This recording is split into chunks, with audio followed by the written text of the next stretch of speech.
안녕하십니까. 조선일보 경제부의 박사기자 방현철입니다. 이 시간은 받으면 많이 버는 방현철 박사의 머니입니다. 투자전략 전문가, 자산운용 전문가, 증권가의 고수들을 모시는 시간입니다. 오늘은 한양대 블록체인 융합학과의 이종호 연구교수님 모시고 이야기를 나눠보도록 하겠습니다. 안녕하세요. 네, 반갑습니다. 네, 우리 이종호 교수님 제가 모신 이유는 이 작년 하반기부터 엔터테인먼트, 게임, 메타버스 주식 이런 데서 NFT 테마 광풍이 불고 있는데요. 네, 이 NFT 어디서 들어보긴 했는데 이거 상당히 잘 뭔지 모르시는 분들이 많단 말이에요. 그래서 네. 오늘은 이 NFT 기초부터 하나하나 알아보자. 그래서 NFT 완전 정복 뭐 이런 주제로 좀 얘기를 해보려고 교수님 모셨습니다. 간단하게 좀 자기소개 좀 부탁드리겠습니다. 네, 반갑습니다. 제가 이 자리에 오게 된 것도 참 영광이라고 생각하고 오늘 제가 요즘 광풍이 불고 있는 NFT에 대해서 가장 일반인들이 알아듣기 쉽게 최선을 다해서 설명을 하도록 하겠습니다. 네. 저는 지금 현재 한양대학교 블록체인 융합학과의 연구교수로 있으면서 대학원에서 강의를 하고 있고 네. 그리고 제 풀타임 잡은 영국계 사모펀드 한국 대표를 맡고 있습니다. 그 금융 쪽도 워낙 잘 아시고 또 블록체인까지 잘 아시니까 이제 또 교수도 하시고 네네. 그러니까 이 시간에 가장 딱 맞는 분인 것 같아요. 그리고 첫 번째 제가 이제 질문 드리고 싶은 거는 네. 코인 우리가 이제 우리나라에서는 이제 가상자산이라고 불리는 거, 네. 또 암호화폐라고도 얘기하는 이 코인하고 코인은 어느 정도 아는 것 같아요. 뭐 비트코인, 뭐 이더리움, 뭐 해서 네. 코인은 사람들이 좀 아는데 그다음에 NFT란 게 새로 나왔단 말이에요. 네네. 근데 과연 그럼 코인하고 NFT의 차이점은 뭘까? 여기서 좀 얘기를 풀어가면 좀 이해할 수 있을 것 같아가지고 요거부터 좀 한번 알아봤으면 합니다. 네, 우리 그럼 방 박사님께서 예를 들어 가지고 비트코인을 하나 사셨다고 네. 생각하세요. 자기 전에 보니까 비트코인이 20% 올랐어요. 그러면 주무실 때 굉장히 기분 좋죠. 기분 좋게 주무시는 네. 건가요? 아 그렇지 않아요. 또 불안하죠. 이거 이게 30% 빠질 때 왜냐면은 있잖아요. 이게 20% 올랐는데 네. 그 다음 날 아침에 50% 떨어질 수도 있고 네. 그리고 떨어진다고 해서 어떤 가치가 없고 가격만 이거 왔다 갔다 하는 거지 않습니까? 근데 일면에는 예를 들어 가지고 현대자동차가 있는데 네. 자산도 크고 큰 회사죠. 음. 근데 이 현대자동차가 1년에 20%, 30% 성장할 수 있느냐? 그 불가능하거든요. 근데 이제 우리가 마지막 질문으로 그러면은 지금까지 우리가 갖고 있는 이런 금융 시스템이 디지털 금융으로 바뀌는데 이게 시대가 오느냐 안 오느냐? OX. 그러면 오죠. 네, 오겠죠. 디지털 금융 시대가 그런데 오겠죠. 이 디지털 금융에서 지금 현재로는 가장 선도에 있는 게 비트코인이라든가 이더리움이라든가 이런 코인이지 않습니까? 네. 근데 아까 말씀드린 것처럼 이런 코인들은 가격만 있고 망했을 때 우리가 건질 수 있는 가치가 전혀 없으니까 어디서 발행했는지 항의도 할 수 없고 불안한 겁니다. 네. 근데 디지털 금융 시대가 오는데 코인은 불안하고 현물 자산은 우리가 덩치도 크고 가치도 있는데 성장성이 떨어지고 그러면은 이 중간을 연결하는 커넥터 같은 역할이 NFT다 이렇게 생각하시면 되는데 간단하게 말씀드리면 이렇게 현물 자산의 가치를 디지털화해서 가상으로 디지털 자산으로 해서 더 공유시키고 더 발전시키는 그러니까 가상 자산이 가지고 있는 불안한 마음과 현물 자산이 가지고 있는 저성장성을 복합적으로 연결해주는 예. 그런 게 NFT다 이렇게 생각하시면 됩니다. 아직 감이 잘 안 오는데 좀 네. 얘기를 해보다 보면 좀 감이 좀 잡힐 것 같습니다. 일단 NFT 이게 논 펀저블 토큰 요거의 약자잖아요. 네네. 네. 펀저블이란 이 개념 이게 뭐 대체 가능하다 해서 뭔가 이렇게 교환 가능하다 뭐 이런 뜻인 것 같은데 그게 안 된다. 뭐 이렇게 좀 이해를 할 수 있는 건가요? 코인하고 제가 비교를 하면서 말씀드릴게요. 예. 지금 영어 중에 이제 세 단어지 않습니까? 네. 넌 아니란 뜻이고 네. 펀저블은 대체 불가능한 교환이 안 되는 예. 이런 뜻이고 토큰이 굉장히 중요한데 토큰은 표입니다. 표. 영화표라든가 그리고 이제 비행기표. 예를 들어 방 박사님이 1등석 비행기 표를 토큰을 끊지 않습니까? 예. 그럼 저는 예를 들어 비즈니스석이다. 그러면 서로가 이렇게 교환이 안 되죠. 그리고 이제 짐을 찾으실 때 네. 1등석 짐이 나오면은 방 박사님 짐은 딱 하나밖에 없는데 네. 그 짐에 택이 붙어 있지 않습니까? 예. 1등석 표. 예. 그게 토큰이거든요. 예.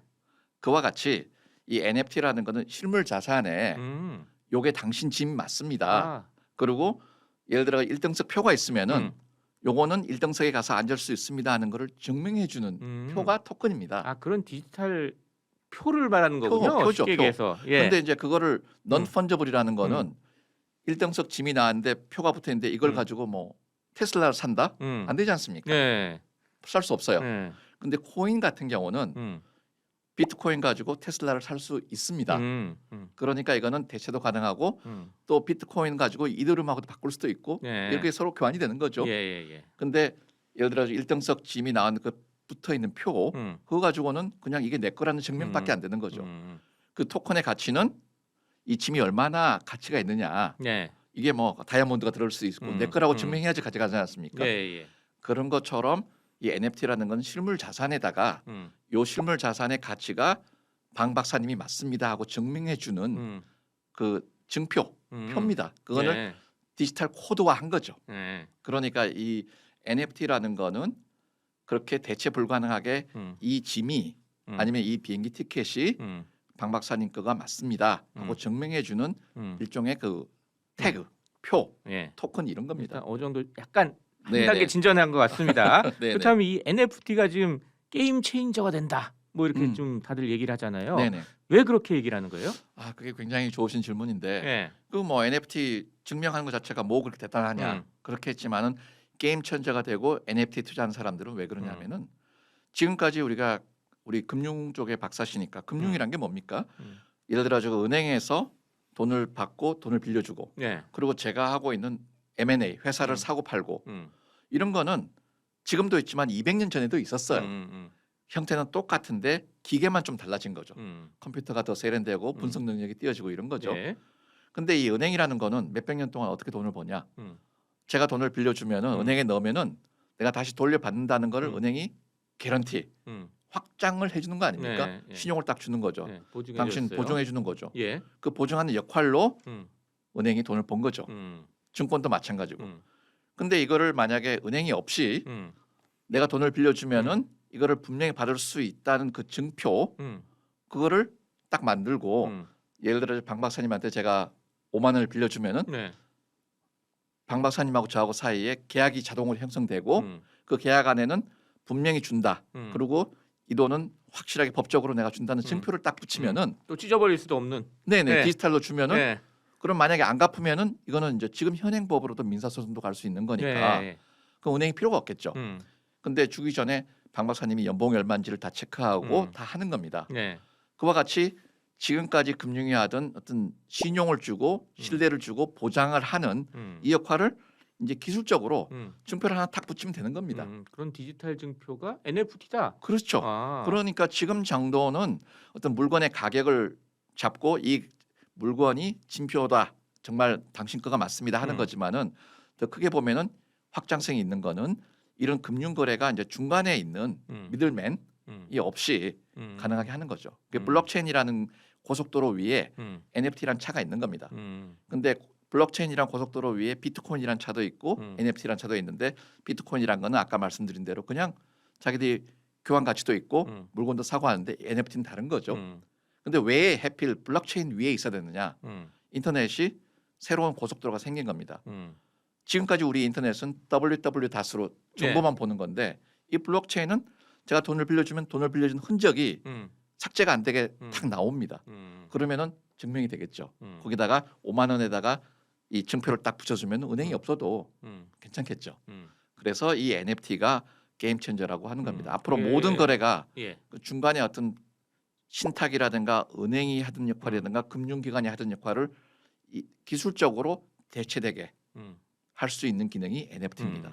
그게 이제 미래에 일어날 일인데 당장은 지금 아직은 거기까지는 안 가 있는 거죠, 그러니까. 투자라는 게 이제 미래 가치를 보니까 지금 현재는 어떤 실물 자산 그림이라든가 뭐 조각이라든가 영화라든가 음악이라든가 해서 이거는 당신께 맞습니다. 그러니까 증표를 붙이는 디지털로 하는 그거를 사고 파는 단계.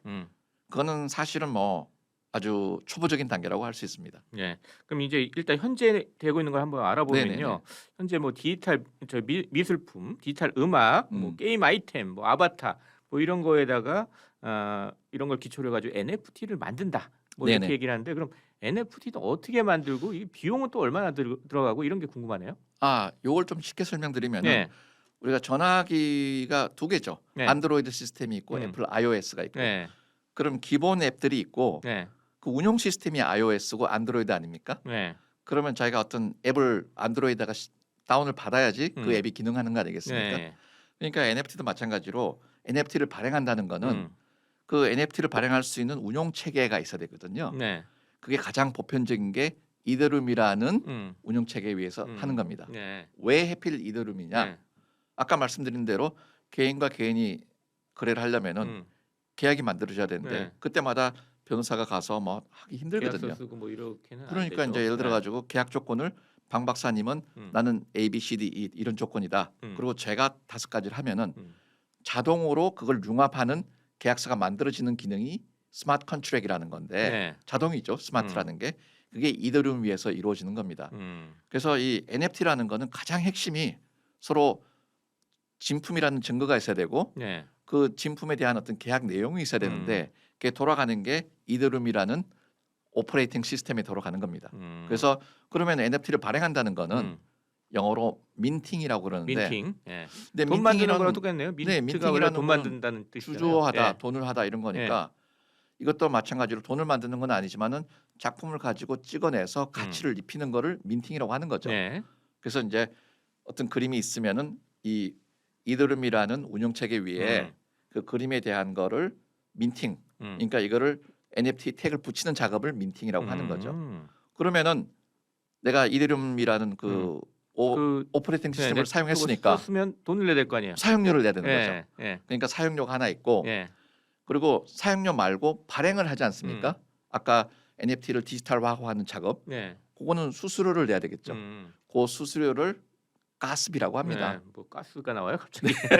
그래서 이제 가스비라고 하는데 이건 뭐 용어가 그냥 가스비라는 거죠. 네, 그러니까. 용어는 어떤 다른 예. 뜻은 없고 예. 전문 용어인데 가스비입니다. 그래서 쉽게 말씀드리면은 이 NFT를 발행한다는 거는 우리가 전화기 할 때 안드로이드 위에 앱을 까는 것처럼 네. NFT라는 앱을 깔려면은 안드로이드 대신에 이더룸이라는 그 운영 체계 위에 해야 되고 그 이제 이더룸이라는 걸 사용하면은 사용료를 내고 사용료를 내고 그 디지털화 작업을 하는데 수수료를 수수료를 내고 그 두 가지 얼마나 비용을 많이 내는 거죠. 들어요? 그 수수료 같은 거는? 그게 이제 실제로 보면은 제가 체크한 바로는 예. 예를 들어 1시간에 NFT를 만드는 게 네. 있었는데 1시간에 7,000개를 만들었는데 1시간 7,000개 만들었는데. 네네네. 예. 근데 비용이 음. 400만 달러 음. 정도 가스비가 발행했습니다. 400만 달러면 47억 원 정도 되는 거죠. 네. 근데 이제 이 운영 꽤 많이 시스템이라는 드네요. 게 예. 이더룸이 비싸지 않습니까? 예. 그러니까 사람들이 아 이거 너무 비싸다 예. 하니까 좀 싼 운영 시스템도 나오고 여러 개가 나오고 있는데 지금 현재로는 이 시장에서는 이더룸이라는 게 독점을 하고 있는데 그 이유는 우리가 계약을 만들 때 자동으로 만들어지는 기능이 이더룸에 있기 때문에 그렇습니다. 일단 조금 현재로서는 약간 비싸게 좀 비용이 들어가네요. 그래서 이제 만약에 예를 들어 10개의 NFT를 발행해서 팔았는데 그중에 5개가 취소가 됐다. 그럼 발행비는 나가는 거 아니겠습니까? 네. 근데 취소되면은 발행비가 너무 비싸면은 음. 파는 가격보다 발행비가 더 비싸서 손해 보는 경우도 있습니다. 아, 그래요? 네, 네. 이게 꼭 돈 버는 것도 아니군요. 네, 그러니까 발행할 때 따져보면. 조심해야 되는 거죠. 그렇습니다. 지금 뭐 이 NFT라는 게 이렇게 뭐 디지털 미술품이나 디지털 파일 뭐 이런 거를 지금 유일하다는 걸 담보해주는 어떤 태그 같은 거라고 말씀하셨는데, 네네네. 근데 지금 디지털 파일 같으면 내가 막 여러 개 막 복사할 수 있잖아요. 그게 있죠. 그게 네. 그거 하나하나 유일하다는 뜻인가요? 도대체 유일하다는 게 어떤 의미인지 잘 모르겠어요. 예를 들어 가지고 우리가 모나리자가 루브르에 있지 않습니까? 네. 그 모나리자를 우리가 보려면 어떻게 됩니까? 파리에 가서 박물관 가야죠. 박물관 가든가 모나리자가 한국에 나오든가 네. 그런 보험이라든가 뭐 굉장히 복잡고 돈도 많이 들죠. 네. 근데 예를 들어 가정법으로 제가 모나리자 루브르하고 계약을 해서 네. 모나리자 디지털 사진을 하나 찍을 테니까 이건 전 세계 저 하나만 찍게 해주세요. 대신 돈 많이 드릴게요. 그러면 이제 계약을 하는 겁니다. 알았어요. 당신만 이제 사진 찍게 하고 다른 사람은 앞으로 안 찍게 해줄게요. 네. 그럼 이 가치가 있잖아요. 네. 근데 예를 들어 가지고 어떤 사람이 몰래 사진 찍어가지고 가져갔어요. 그거는 괜찮은데 삼성전자가 이게 모나리자를 광고에 쓰고 싶은데 그럼 모나리자를 가지고 올 수는 없으니까 네. 방현철 박사님이 모나리자의 NFT를 가지고 있다. 네. 그 디지털 사진을 가지고 계신 거죠. 그럼 가서 이제 협상을 해가지고 돈을 내고 쓰면 되는지. 근데 몰래 찍은 사람이 네. 삼성전자한테 가서 나 이거 네. 있습니다. 똑같은 거. 네. 삼성전자가 쓰겠습니까? 안 쓰죠. 네. 왜냐하면 지금 현행법으로도 아무리 복사가 가능하지만은 이 상호 간에 계약이 되어 있는 원본에 대한 저작권 네. 이런 건 보호가 되는데 물론 전체를 다 개인이 막 몰래 찍어서 서로 파는 거를 막을 수는 없지만은 기본 현행법으로는 어느 나라든지 간에 상호 간에 지금 이렇게 그림이라든지 노래든지 뭐 특허라든지 이런 건 저작권법으로 보호가 되고 법으로 보호된다는 얘기죠. 그렇습니다. 그러니까 찍을 수 있는 이게 여러 개를 만들어낼 수는 있는데 그걸 가지고 상거래를 할 수도 있죠. 서로 간에. 근데 만약에 걸리게 되면은 그거는 현행법으로도 굉장히 페널티가 많고 벌금이 많은 겁니다. 그 사례에서 내가 그 찍은 사람이 전데 네네. 내가 여러 개를 만들어도 그것도 계약에 위반이죠. 위반이 되는군요. 네네. 그러니까. 왜냐하면 그 예를 들어 모나리자를 NFT로 찍었 디지털 사진으로 찍을 때는 뭐 1,000만 불을 줬다. 그러면 그 1,000만 불의 가치는 앞으로 아무한테도 다시는 모나리자 NFT를 안 만들겠다는 계약이 성사되기 때문에 그런 거거든요. 네, 그렇습니다. 또 하나 이제 궁금한 게 NFT로 미술품 소유권을 쪼개서 또 보유할 수도 있다. 뭐 이렇게 얘기를 하는데 이 쪼개서 보유한다는 건 또 무슨 얘기예요? 이게 여러 장 만든다는 얘기는 아니다는 얘기죠? 그건 아니고 예를 들어 가지고 이제 모나리자 NFT가 1,000만 불입니다. 근데 너무 비싸잖아요. 이걸 물론 돈 많은 사람이 한 사람이 살 수도 있지만은 일반 개인들이 오케이 우리가 이제 모나리자 NFT를 좀 사게 돈을 모아 봅시다. 펀드를 만들어요. 모나리자 NFT 펀드. 100명이 해서 그거를 샀다고 치죠. 그러면 이제 소유권은 예를 들어 가지고 NFT 100명한테 분할이 돼 있는 거죠. 근데 진품 하나밖에 없는데 아파트 하나에다가 여러 명이 있는 것도 마찬가지입니다. 그러면 나중에 이제 1,000만 불을 샀는데 3년 뒤에 3천만 불에 팔았어요. 그러면 아까 100명이 그 차익을 나눠 가지면 되는 겁니다. 그런 것처럼 NFT를 쪼개서 소유한다는 거는 이 NFT를 구매하는데 너무 덩치가 크기 때문에 그걸 여러 명이 돈을 모아서 공동으로 소유를 한다.